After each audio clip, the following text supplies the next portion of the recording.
Hello, everybody. This is Eve Mayer, and I am here today with a ghostwriter. Ooh, it sounds very spooky, doesn't it? I don't think most people know what the hell a ghostwriter is. I surely did not many years ago. So that's what we're going to talk about today. And of course, because we're on the Braless Entrepreneur, which you can check out at ditchthebra.com, we're going to talk about what it's like to be a woman, what it's like to be a woman working from home, making bank, and all those good things that go along with it. So, this is the Braless Entrepreneur Podcast. I'm Eve Mayer, your host, and welcome, Barbara.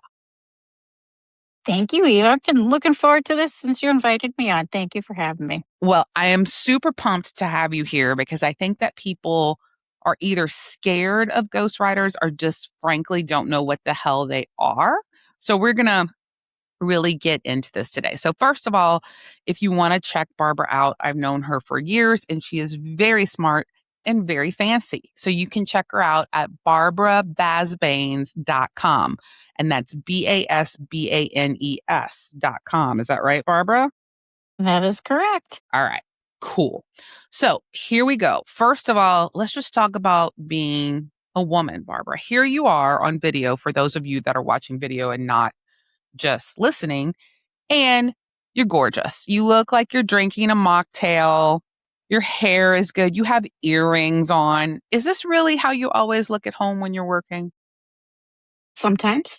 That is terrible to know, Barbara. Like, I just went to my closet and put this dress on just for you.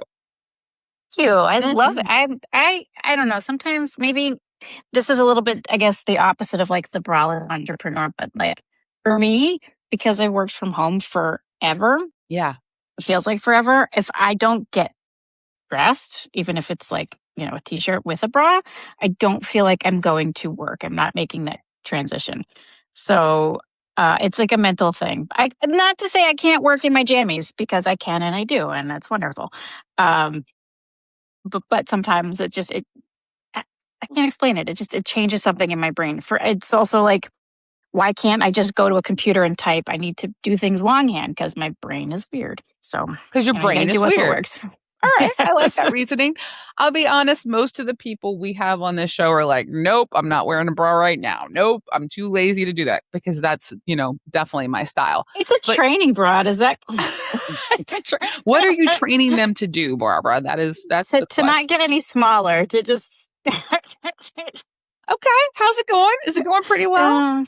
No, it's not working. No, not working. Well, I think you look fabulous and you're always like very fashionable. So honestly, I was really curious to hear your answer about that. I've probably only talked to a couple of other people that are like, yeah, I have to put on a suit. I have to put on makeup. I have to do this to really get into work mode. And it's interesting the mindsets that we get into and we need to make ourselves work. But I've noticed that your monitor is up much higher than mine is, which kind of requires you to somewhat wear a bra if you want to. Sometimes. All right, Barbara, let's get into this. So, what the heck is a ghostwriter? Like, what exactly is that? Well, it is somebody who writes something for somebody else. That's the short answer of it. They've been around forever. I mean, you could say George Washington had a ghostwriter in John Adams and Alexander Hamilton. They would write speeches and things for him. And even today, you have folks who write these great books and do not have the time or the patience, but have the idea and the desire to sit down and write the book. So they contact folks like me who don't necessarily want the name on the page or are really good at sounding like other people and help them out. So all right. That's what that is. So I had never heard of a ghostwriter, honestly, until like, I don't know, maybe like 5, 6, 7 years ago. Like you were like one of the first people I met. How did I meet you? I don't even remember either. It was so long ago. It was so long ago. Okay, so we both don't nothing... remember. It's fine. We don't remember. But anyway, I think that Oh, I think maybe I had looked online for somebody and I talked to him and he seemed really cheesy and sketchy. And that was I my think first, that was it. yeah, And you're my like, I have a first, question. And yeah, yeah, my first foray into ghostwriting. And then somehow I met you and I was like, oh my gosh. So tell them a little bit about, because I'm sure every ghostwriter, just like every author's journey is different. Tell them about like what'd you do before? What's your education? Like, tell them all the impressive stuff because like you do a whole bunch of French stuff and English stuff and you're really cool. So make people hear how cool you are. Go ahead, tell them. great. Oh, well, I'll try and we'll try. And then we can come back to the ghostwriting because I think Yeah. that's much cooler than me. But yeah, I fell into ghostwriting because I wanted to write a book under my own name. Basically, I was a French teacher who had left teaching to be with my baby because it was like, oh, she's only going to be a baby for so long. And then I'll figure out something to do with my life. And and then she didn't, we'd read all these books. And I was like, oh, they're so cute. I'm going to write one. So I wrote one. I submitted it. And rejection, rejection, rejection, rejection. And which is like part of being, if you have listeners or viewers out there who are freelance, anything, eh, getting a rejection is kind of part of the game. And then finally, one agent was like, it's good. It's cute. And this was during the recession. So it was really hard to get anything published unless you were a big, big name. And the agent said, but, if you could work on your platform, if you had a larger platform, larger audience, then we could talk. And so if I had realized this, what he was really saying was, go get an Instagram account, go build, go do these things, go be public facing. And I took that as, wow, there's a lot of people out there who are names who don't know how to write or can't write good or don't have time. Maybe I can help them. So Yeah. that's how I got into it. And that's kind of what I've been doing. Oh, what, 12 years now? I Okay. guess 12 years. I don't know. What are we, 2026? It's been, yeah, 2014, I guess, is when I started ghostwriting. Okay. What'd you do So before that? I was a French and Latin teacher. Okay. Got it. Yeah. For like So little that was kids? middle school, the Ooh. best age. Oh, that's some brave work, Barbara. Okay. So I loved it. you did? Oh my gosh. I Do you did. I mostly did. work from home now? Yeah, almost exclusively, unless the client's like, an artist or something, and I need to go and actually see the goods, so to speak. Yeah. Generally, I'm home. Okay. It's great. I agree. I love working at home. Hmm. So let's go back, like you said, to what is a ghostwriter? What does one do? And then I'm just going to get right to it and say, why do people often hide that they have used a ghostwriter? So, you know what? Let's do like a little bit of a name check. I mentioned George Washington, right? But also John F. Kennedy, Prince Harry, Millie Bobby Brown, Keith Richards, Lisa Rinna, all from different walks of life, but they've all worked with ghostwriters. You're never going to confuse Prince Harry with Lisa Rinna, right? Like, not a chance. Um, and that, their voices are distinct. And that's because great ghostwriters make sure that they sound like they're supposed to. Yeah. Um, so, like, I would say that that's one thing. Some people are like, "Oh, ghostwriters are stealing." It's cheating, right? Is that like I think a thing that comes in like it's you're cheating when you're working with a ghostwriter. Um, it's not. The ghostwriters have been around for as long as there have been books. Like those politicians when they're running for election and they've got a book that comes out like right before they announce, they don't have the time. They have a team. Sure. um, so they need to get their message out, and so that's why there's folks who are around to help them with that. And like when readers do know that there are ghostwriters, they don't tend to care, because the ideas and the story, when they're true, when they come from the author, that's the important thing. We're just vessels. That's how I think of what I do as somebody who shepherds the idea from somebody else's mind onto the printed page. So kind of like a Um, surrogate. I guess so. Yeah. Giving birth each time. It That's is a right. little bit like a marriage. I will say, like working with an author can be a little bit like a very short. Well, sometimes it's very short, sometimes it's not. But a limited duration marriage Okay. because you hear everything. You hear everything. There's like privilege. You're not. I'm an NDA, so I can't go and be like, oh, so and so said this to me. And it's amazing. Like I can't go kiss and tell. I guess, as you might say. Okay. Uh, So I mostly work with entrepreneurs. What, how does an entrepreneur who wants to write a book decide whether they should do it themselves or hire a ghostwriter? Like what should they look at? Well, so obviously a few things, right? So what is your goal? If you're an entrepreneur, generally your goal when you're writing a book is to position yourself as an expert. And what are you doing with this book? You're trying to get speaking gigs, you're trying to get work. So you want to position yourself as an engaging fill in the blank, whatever that is, while providing some kind of value to your readers, whatever that is. So that those are the things that you want to be thinking about. You know, if you're not at that place where a book makes sense for you, maybe you're building towards it and you're thinking about it. Maybe you're there and you've got like 3 books in you. So that's one thing to think about. And then another is like cost. I mean, ghostwriters at a particular level are not inexpensive. I will say that I think AI has probably leveled the playing field for a lot of people in terms of getting like work done. Yeah, I Uh, want to I want to talk to you about that. Like I want to yeah, so we have I guess there's 3 things people can do now. They can write a book mhm, themselves, they can mhm, hire a ghostwriter, mhm.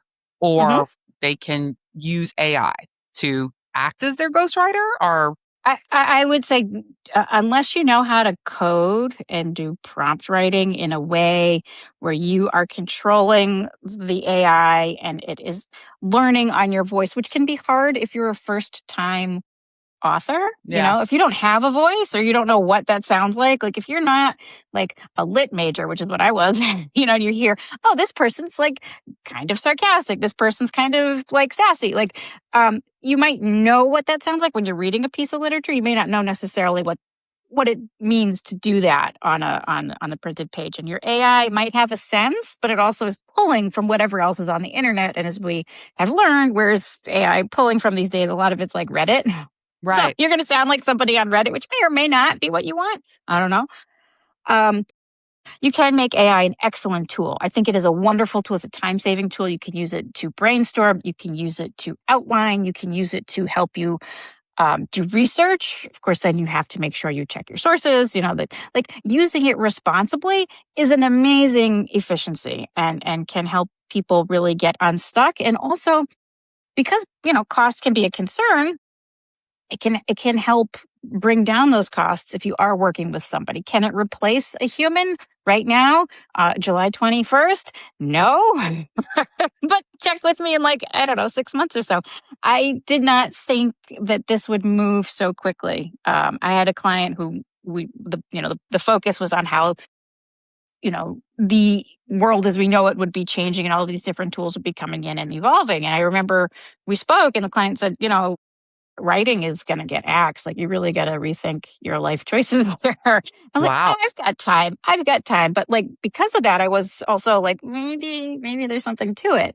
So, because of that experience pre-pandemic, early, I have been following this for way longer than I care to admit. And so I feel less threatened by this than maybe I would if I weren't familiar with it. Yeah, so my husband, Levi, and I just started an basically an AI company for small business Mhm. owners, right? Called eveandlevi.com. Okay. And we're writing a book, Barbara. We decided this I yesterday, know. by the way. Oh, Um, this is another book. Oh. this is a different one, right? So we're writing a book about this, and it goes into what you just talk about because we have a very solid and ever evolving view of AI. AI is amazing. It's amazing at taking the creativity of a human that has already fully developed a system, a voice, a process, and taking that and replicating it along with new information. So, in our opinion, when we talk about that with companies, it means looking at a company and not saying, I can replace this person. It means saying, if this person's human brilliance and creativity and interactions could be supported by AI employees or tools or automations, how much time could that save and how much could that employee make in this company and let me give them the skills to be able to create these systems and automate these systems underneath them. I think with writing a book, once again, AI is a great tool, but it's going to put out crap if it's not completely trained on that human's brain and writing style.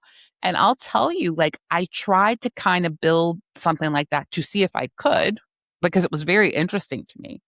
And Hmm. what I did was fed my entire books into AI. And I would say that was like a year ago, maybe. I'm not exactly sure when. And what I got out sucked. It was horrible. Like, it Well, didn't sound like you me at put all. all of your books in, Yeah. so AI hits a limit. It's like I'm done. I can't read anymore. Yeah. So it like Well, it like we had it at such a way that it could, right? We were using okay. Notebook LM and storage and all that. But what I learned from that is when it's too much input, it confuses it, right? It doesn't get succinctly, and it actually acts better if you can summarize in less statements because it's less memories to hold. So I Hmm. tried that. Still wasn't too good, right? And I understood then that it's a great tool, I think, for correcting facts that, like, when I say something on page 28 or I say something page on 152 that, you know, is not matching, okay, it could find that. That's awesome. I suck at grammar. It's good at that, right? Pretty good at Great grammar. at grammar. Although when it makes it good, that's not me. And people know that, right? So I do not speak appropriately. I do not sound fancy when I talk, right? And so the way that I believe I will use AI in writing this next book is I think it will help I think it will help me have an editor less. I think it will save me on editing costs, to be honest, right? Because a lot of my editing was like shitty grammar, right? And I want to keep it a little shitty. So there's that. And the other thing I think it will do is because this is the first book Levi and I will write together, I think Oh. it'll find a way for us to combine some of those voices, Hmm. but then we still have to figure out how to differentiate who is who. I do not think it's gonna write the book. I do not think it can do that. Um, and honestly, if I like writing, so I'm gonna write it. But if I was writing my first book or I suffered from imposter syndrome, which a lot of people I A meet lot who of have people do. never written a book Hmm. yet feel like, if I had the money, I'd hire a ghostwriter. And I kinda almost treat that like the way I think people should be treating AI. Like, if you haven't written a book yet and you wanna make sure you figure out that your words are really good, go hire a ghostwriter to talk to, have them massage those words and make them their best on a page, read it, and then maybe learn from that pattern for the next time you go to write a book. I don't know. Is that a like who usually comes to you? Is it usually first time authors, second time? Like who usually comes to you? Kind of everybody. Yeah? It doesn't It's follow a pattern? it doesn't follow a pattern. I mean, lately it's referrals, so that's the pattern. Yeah. Well, yeah, you're um, always getting referrals because you're amazing. Shucks, thanks. No, I but know. that's I mean, it's like your plastic surgery. You're like, I had so great plastic surgery, but I have to talk off camera. yeah, it was a Go on. breast reduction and a boob lift, and they're just fabulous. But yes, please continue. Thank you. Thank Yeah. you. We're getting a little off topic here, but are we No, this is really? the braless No. entrepreneur. We're not off topic. Yeah, this is great. Look, No, we're look at not. this great thing I got. I'm going to use it right now. I am in perimenopause and I am having hot flashes 3 times an hour. I'm sorry. I And this thought is once from every Amazon and is saving my life. But please tell me, people come. I'll tell you all this, y'all. I believe in Barbara's work because I had 2 clients/friends who are executives who had never written a book. Their voice was different. They had something important to say. And their goal was to grow their business and grow their company. So they needed it at a certain professional level. I would almost say they had a bit of imposter syndrome because they hadn't done it before. And they were both pretty loaded and had less time than money. And it made sense. And the result was like Barbara's pretty incredible. But yeah, Barbara, I want to know more. I know people are coming to you through referrals, but like, is there any split between first time authors or later authors or business owners? Like, who is? Like it really is.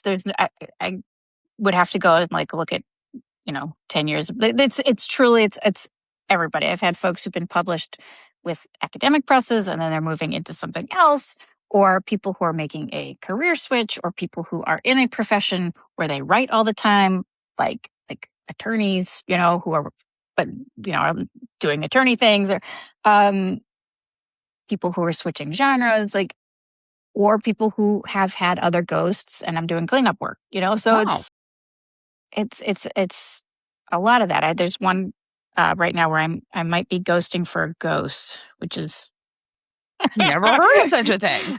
when I got started. I actually was ghosting for a ghost because this particular ghost was so in demand that the ghost needed like baby ghosts. So, Baby ghost. I kind of love that. That's kind of um, amazing. I mean, yeah, but you're not in control of like you're. It's like subcontracting, right? Which is Right. Okay. So what happens when somebody's like, okay, like let's ghost write a book? Like, what is the actual process? And I want to know how much it costs. Like, I want to know bottom of the range, top of the range, like what it, cause like people will say, well, you can spend as much as you want. Okay, cool. But I know, most cars are between 20 and right. $250,000. Like there's a few that are more than that, right? But can you tell us about that? What's the process and what should somebody expect? So expect to pay. I hate to burst your bubble, but it is going to range. Yeah, it should range So for sure. if you're working with a newish ghostwriting action, I can send you links afterwards so that your listeners can go and like. There's sites that actually break down what you can reasonably expect when you're working with a copy editor who's been doing a decade worth of work versus this that, and the other thing. But for like, if you're working with a newish ghostwriter, somebody who's doing it on the side, and they maybe this is your first book, or you don't have a ton of cash, and you have a shortish book, because a lot of it is also going to depend on content, scope of work, all those things. Um, can you get a book for 15,000? Yes. You can. It's Yeah. a lot of it is going to depend again on the quality of the writer, what you're asking from the writer. Is there any scope creep? I mean, there's a lot of different variables there. The next step up, I would say more of like what you can expect, like your mid-range car, I guess, like your reliable ghostwriter who has several books under their belt, who has been writing professionally for 8 to 12 years. Um, you could you maybe on the low end 30,000 to maybe 60,000 for a book. But it's going to depend on what you have the ghost doing. Like, is the ghost also going to be querying agents for you? Are they creating a book proposal? Are they Mm, creating like, are they doing all of these things? Is the ghost setting up like accounts and sending these things out and managing things for you? Are they strictly writing? Some got it. ghosts I didn't really will. know ghostwriters wrote book proposals. I had no idea. I do. I mean, some Yeah. don't. Like No, a that's lot. awesome. Some ghosts will not work with an author unless the author already has a contract. Mm, Some ghosts require to have a co-byline, or they have in their agreements that they're able to share with future clients, which makes total sense that they worked on X, Y, and Z. Um, you know, uh, some ghosts, really, really big ghosts, like Prince Harry's ghostwriter, J.R. Moringer, if I hope I'm saying his name right. He's a Pulitzer Prize winner. So everyone knows who he is. So he's got his own agent. right. That's um, so, amazing. th- so that's another level. And I'm not there. Thank you for explaining that. I'll be honest, that's hella expensive. Like I had no idea it was that much, to be honest with you. So most of the people you're talking about, those are people with book deals, or those are people that are trying to get a big publisher. Is that correct? Um, you mean for me myself? Or in general, if somebody's paying $30 to $60,000 or Necessarily. They may not have a book deal in okay. place. They may want a book deal. They may have a manuscript and it's done, they've already worked it through and they're happy with it and they don't know what to do with it. Mm, So, I'm kind of in a position where I can help people. So that right. is something that some ghosts do, some don't. It's not necessarily ghostwriting. That's more, I guess, like book coaching, but Yeah. I'm not going to parse. I just call ghostwriting and leave it there. Maybe I should. Maybe it'd be better for my brand. I don't know. No, I think you're doing great. Uh, Can you explain to people, because I did not know before my first big deal, um, what is a book proposal and why is it so damn important? a book proposal is a business document that explains to somebody, an agent perhaps, or an editor at a publishing house, and all of the people who work there, how they're going to make money on your book. Like that's kind of it. And a lot of authors, or not a lot, I should say, some authors do not like to think of their book as a commodity, which I get because it's your baby. You feel like you've birthed this thing. But you're putting it out on a marketplace. You are asking a publishing house to invest dollars in it, so that they can also make a profit. And so what you're writing is an explainer of who you are, what your platform is, who your audience is. Um, and basically selling yourself and your book to folks who want to then sell you in your book to people who want to read your book. Yeah. And that's what it So, is. yeah. So if you're self publishing a book and the purpose of the book is self fulfillment or emotional clarity for yourself or to get business for your own company, you don't need a Mhm. book proposal. Fine. Well, What? Tell me. I will. You don't need a book proposal. But you do. I would strongly recommend, and also self-publishing. You could do so. I'm doing a book. I've created an imprint myself. I'm doing that. I'm going through that whole process right now for something Yeah. else. So we can talk about that.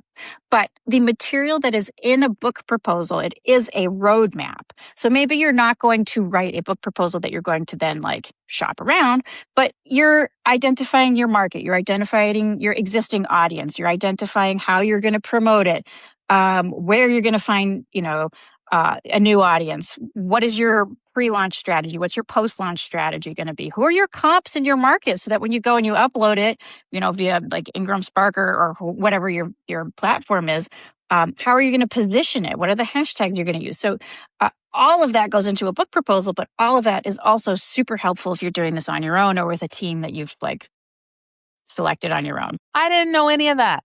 I didn't know any of that at all. That is really interesting. Okay, we got to wrap up because you taught us a lot, but I think you're going to have to come back um, eventually when you're ready because people want to know, how do you find an agent? How do you Hmm. work with a ghostwriter? How do you find a ghostwriter? Do they need Oh to my God, we didn't even talk specialize? about any of that. Right. Yeah, we're going to have, are you going to come back? I will come back. And I would Okay. also say I'm going to send this to you afterwards, but I wrote an ebook. It's a free download. It's called The Honest Guide to Working with a Ghostwriter. Yes. So you can link to it at the bottom. It's free. So people can read it and get a bit of a sense. And then hopefully that answers some of their questions that we didn't get to today. Absolutely. We're going to send that out on our email list. We're going to post it on our blog if you're cool with that. Yeah, of Um, course. yeah, Barbara, thank you so much for being here today. I'm going to follow up and get you scheduled again in a couple months because you have to hang out with us. So I would say the most interesting thing I learned today was the whole thing about having a book proposal if you're using this for your growth in your own company and you're not bringing it to an agent. Like, I didn't know that. It's a And great tool. If you do nothing else, it gets you super clear on what you want to do with your book. so smart. Okay. All right. One more time, Barbara, tell them where to go if they need to track you down. Find me at barbarabasbanes.com. I'm on LinkedIn too. The other socials, I'm a ghost. Nobody cares. So. Nobody cares. I know I kind of suck at a lot of them too. Okay. All right, y'all. Thank you so much, Barbara. This has been the Braless Entrepreneur Podcast. You can check out all the episodes at ditchthebra.com.